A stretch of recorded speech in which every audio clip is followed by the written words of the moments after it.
এটা দেখতে ইচ্ছে করে। আজকাল বন্ধুদের আড্ডা, ক্লাস, উৎসব, কনসার্ট সব ফোনের মধ্যে আটকে গেছে। মা ছেলেকে দেখছে না, ছোট বোন তার ভাইকে দেখছে না, সবাই ফেসবুকের মধ্যে বন্দী। আমার মনে হয় কি, মাথা নিচু করে থাকতে থাকতে একটা নতমুখী জাতি তৈরি হচ্ছে পৃথিবীতে। এসব আমার ভালো লাগে না। মাঝে মাঝে মনে হয় যে সবকিছু ছেড়ে ছুড়ে কোথাও চলে যাই।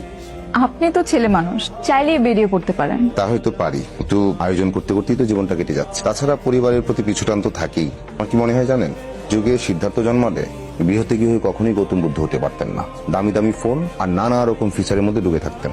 আমি যখন রাতে শহরে হাঁটতে বের হই, তখন দেখি কত কত মানুষ রাস্তার পাশে শুয়ে আছে, ঘুমাচ্ছে। তাদের স্বপ্নের চাপ নাই, তাদের কোনো দুশ্চিন্তা নাই, ফোনের আলোয় তাদের ঘুমও নষ্ট হচ্ছে না।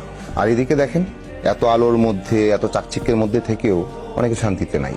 তাদের কত স্বপ্নের চাপ, রাতে ঘুম পর্যন্ত হয় না। ঠিক বলেছেন।